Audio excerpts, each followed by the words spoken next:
ज्यादा चिंता बीमार कर देगी। सही कहा है किसी ने, चिंता और चिता में सिर्फ एक बिंदु का फर्क होता है।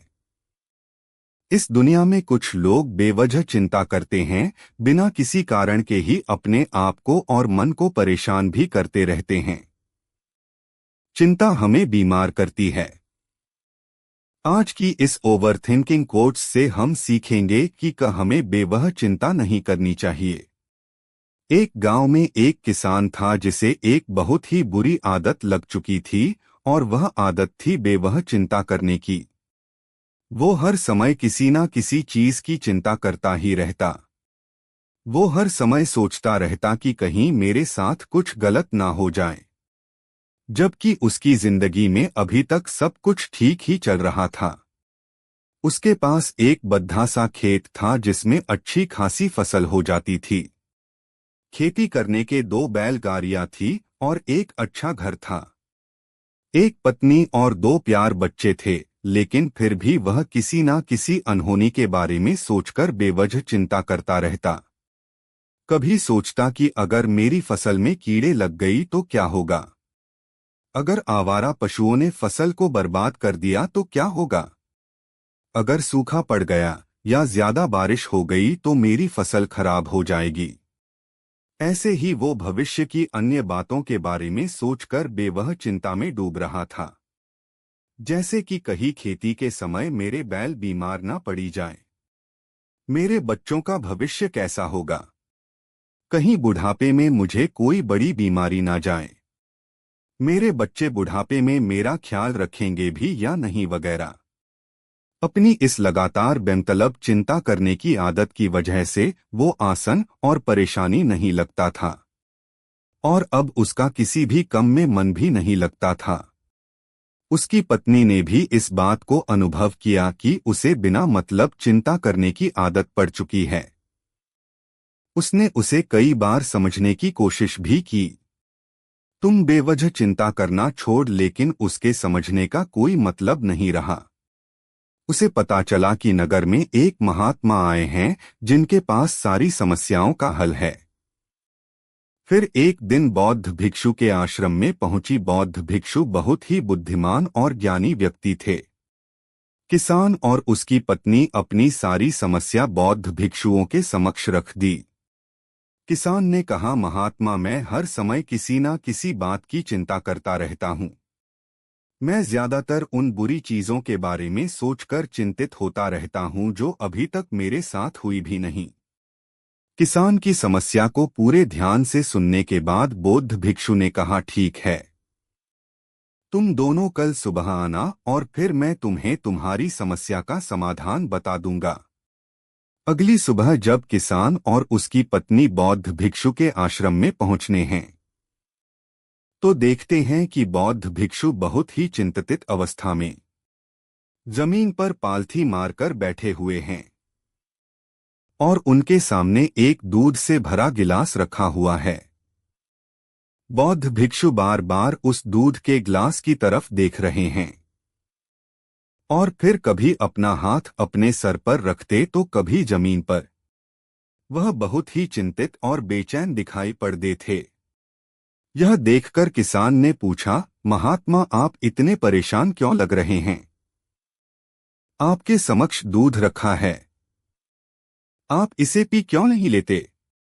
महात्मा बोले, मुझे चिंता हो रही है कि कहीं इस दूध को बिल्ली ना पी जाए या फिर मैं कहीं जाऊं और तो क्या पता या दूध कहीं गिर जाए। मैं दूध को पीना तो चाहता हूं लेकिन मेरा भी मन नहीं है। मैं तो यही सोच रहा हूं कि अगर यह दूध खराब हो गया या कोई गंदी चीज इस पे पड़ गया तो फिर क्या होगा। इतना सुनकर किसान जोर जोर से हंसने लगा। किसान ने हंसते हुए कहा, इसमें इतनी चिंता करने वाली कौन सी बात है, यह दूध ही तो है। अगर इसे बिल्ली ने गिरा दिया या ये खराब हो गया या फिर किसी ने इसे पी लिया तो क्या हो गया। ये आपको दोबारा मिल जाएगा, और वैसे भी आपका चिंता करना बेकार है कि ना तो अभी इसे बिल्ली ने गिराया है ना ही खराब हुआ है और ना ही अभी इसे किसी ने पिया है, और हो सकता है कि भविष्य में ऐसा हो भी ना। किसान के मुंह से यह बात बौद्ध भिक्षु मुस्कराए और बोले, मैं भी तो तुम्हें ही यही समझने का प्रयास कर रहा हूं कि भविष्य की उन घटनाओं की चिंता करना व्यर्थ है जो अभी हमारे साथ हुई ही नहीं, और बहुत बड़ी संभावना है कि वो कभी होगी भी नहीं, और अगर हो भी गई तो जिस चीज को तुम एक बार हासिल कर सकते हो उसे तुम दोबारा भी हासिल कर सकते हो, और अगर नहीं कर पाए तो कोई बात नहीं, क्योंकि समस्याओं के आने के साथ ही उन समस्याओं का सामना करने की हिम्मत भी अपने आप ही आ जाती है।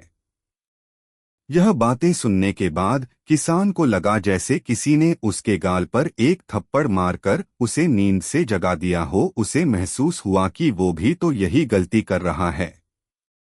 वो भी तो भविष्य की उन घटनाओं के बारे में सोचकर चिंतित हो रहा है जो अभी तक घटी ही नहीं और शायद कभी घटेगी। लेकिन धीरे धीरे उसका मन इसे अपनी आदत बना लेता है, और फिर ना चाहते हुए भी उसका मन एक ही विचार के बारे में बार बार सोचता रहता है, और फिर वह अपनी पूरी जिंदगी चिंता के इस जाल में फंसकर रह जाता है। लेकिन अब प्रश्न यह उठाता है कि इसका समाधान क्या है।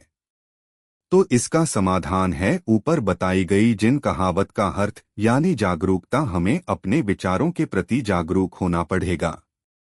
हमें थोड़ी देर रुककर इस बात पर ध्यान देना होगा कि कहीं हम ना चाहते हुए भी एक ही घटना के बारे में तो बार बार नहीं सोच रहे हैं। हमें पूरी जागरूकता के साथ यह देखने का प्रयास करना होगा कि पूरे दिन हमारे अंदर इस तरह के विचार उठाते रहते हैं। अब आप पूछ सकते हैं, केवल जागरूकता क्या करेगी? मैं कहता हूं, यह काफी है। यह मन को शांत करने के लिए पर्याप्त है। मन को अपने स्वभाव का एहसास करने के लिए पर्याप्त है। 0908 दोपहर के 2:05 SK। और जीवन में जागरूकता लाने का सबसे आसान तरीका है ध्यान करना।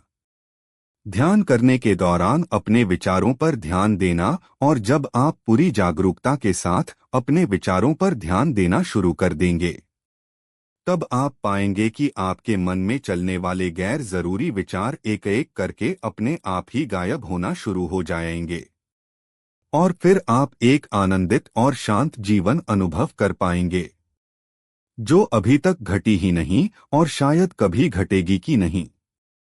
वो और फिर बौद्ध भिक्षु के चरणों में गिरा और कहने लगा, इतनी आसान में मुझे मेरी गलती का एहसास करवाने के लिए आपका बहुत बहुत धन्यवाद, और मैं आज से पूरा प्रयास करूंगा